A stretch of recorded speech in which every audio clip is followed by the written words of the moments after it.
Alors, plus rapidement ici, nakobanda na dossier à Jekoko Mulumba.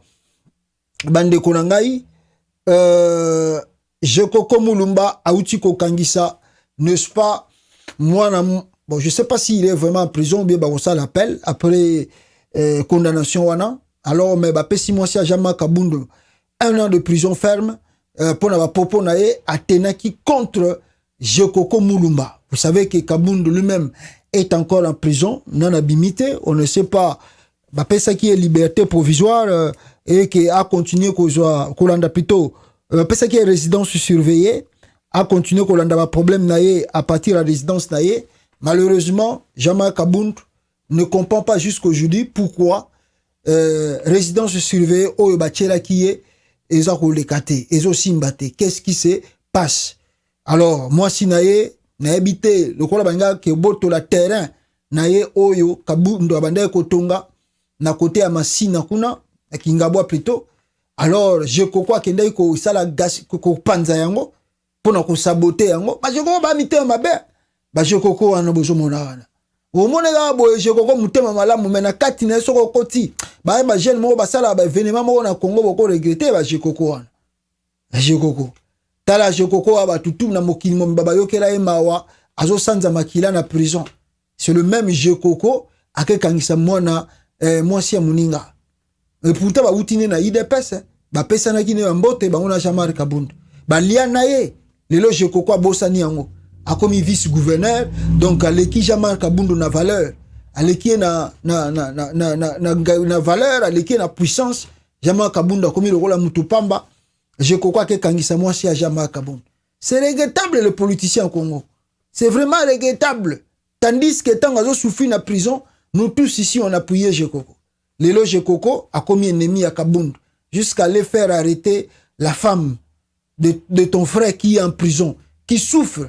Nyoso tuwana po bata Félix ba sepela na yo, le ko la Kabundu kritika ki tu lombotro, alors bo salele likopa to la kisae, to monisa ya agolela. Si même peut-être vous avez déjà le plan ya robotole le pango na yo wana tongi. Mawatro politique à Congo, les ennemis toujours. Vous créez des rancunes.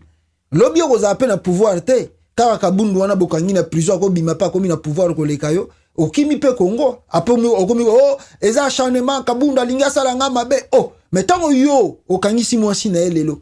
Tango yo lelo oza ko nyoko la mwasi na muninga za na prison yo ke kangisa mwasi na. Tu raisonnes, tu penses à ça. Si demain lui là aussi abimi et que a répliqué contre yo au benyango acharnement. Ah, eza makambo bataille de pes bazo sala leloti. Bat bazo tala bango. Po ba yebi ke lobby tango ko zongela bino. Bolo bango te ke za acharnement. Bo tala o Félix aza ko sala batu et pesa bino mayele. Alors, wana zaki pomoko na ngaki na laksabino awa et deuxième point na ngina laksabino peuple congolais. Wana eza na vidéo ezali ya ndeko Eliezer Tambwe. Wapiye Eliezer Tambwana tozoye awa pour que bomona binomoko peuple congolais bomona Eliezer Tambwe makambu aza koloba awa. Il y a même 2 vidéos mais na préféré kaka nazwa oyo pour que na lakisa bino et boyo kabino moko c'est que Eliezer azoloba un certain âge poto ezala kanatina lelo actuellement poto na batwazana poto.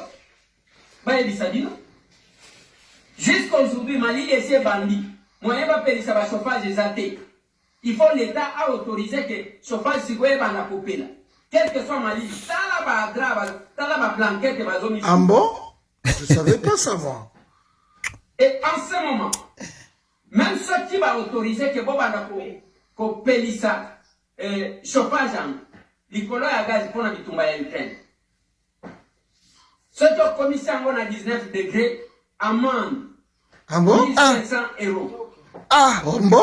N'a pas ligne à poteau. N'a pas neige avec tout ce qui se passe. Député national. Ah bon? Moi je ne savais pas.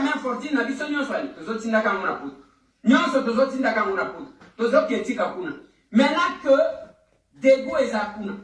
Je referme cette parenthèse.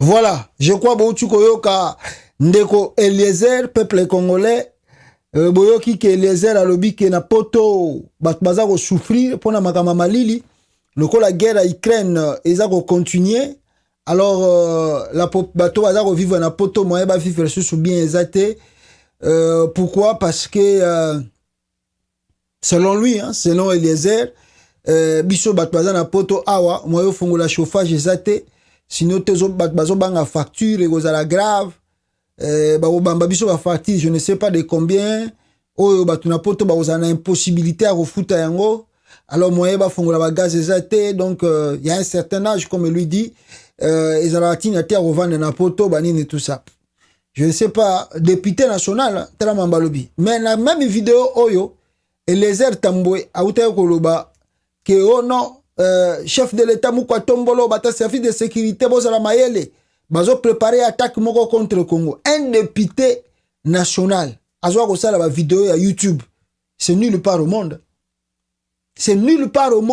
voir un député azwa ko sala ba vidéo na YouTube mawatro peuple congolais mawatro nyonso tu wana lokoso ya mbongo malgré bazo fouté $21,000 malgré qu'azali muta union sacrée azana mo ba avantage akoko même tina $27,000 ndeko Eliezer mais le koso ya mongo eleki kaka alingi kotika YouTube te on a habité na YouTube yango azwa combien par mois oyo moya tika chaîne wana ezate pourquoi parce qu'il n'est pas trop sûr de lui abi ke mandat oyo na komi député oyo ezana ngo ndire maji moko boye pesi paf ngai Eliezer na komi député national. Donc normalement azana na ba confiance te que non peut-être lobby pe ba ko longola nga pe l'élection pe ko yiko ya na ngope na ko gagner na ngate donc so na ko ici chaîne na nga YouTube oyo na ko tika la mpiakel vo me ku na gada ata YouTube na nga ye chaîne na YouTube oyo e vanda kaka bo na le kaka na le malgré ka komi député oyo azali censé akutana na base na ye asolola na base na ye et a ramener ba loi ba proposition de loi na kati assemblée nationale ba motion na kati assemblée nationale non yé atika na chaîne ya YouTube et député national et azwa ko le makambo attaque à Congo na YouTube est-ce que ça vous gêne pas toi député na moni même bandoko belé na Facebook va réagir babi mais comment yo député ko le makambo boy na ba réseaux sociaux mais aux assemblée nationale va t'exprimer là-bas c'est l'endroit choisi pour vous étant que député. Le Koso Yambongo, député national Eliezer Tambwe. Yo koloba makamba poto, tala connaissance so bazanango. Et na yoka ki même pena gili, mutuna bango susu gili ya IDPS. O wabenga pasteur gili wana. Il paraît ye pesu ayoko baksa bêtise. Alobio, comment va pesi docteur Mukwege prix Nobel de la paix. Guerre il y a si guerre na Congo. Pour la nini bake pesi prix Nobel de la paix.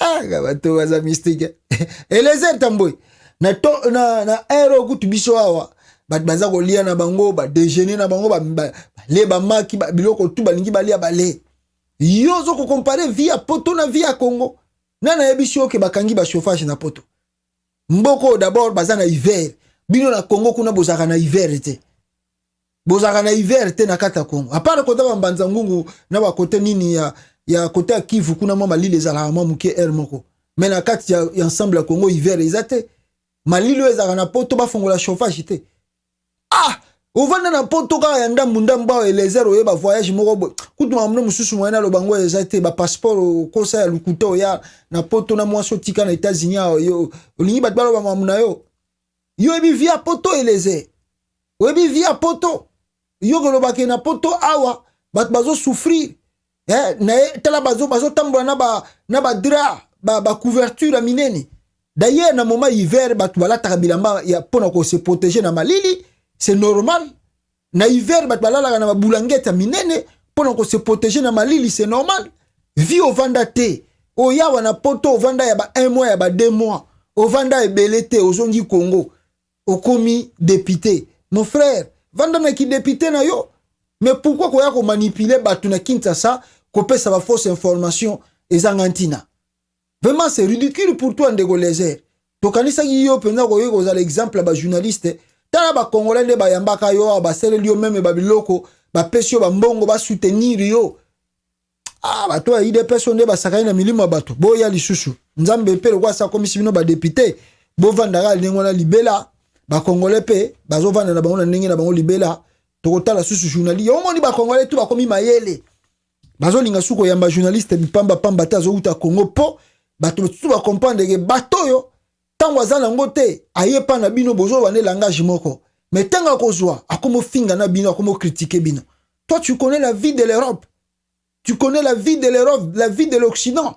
Et les airs. Pour yo bando critiquer bato. Olo babazola na malili. Yo moni abat balala na malili.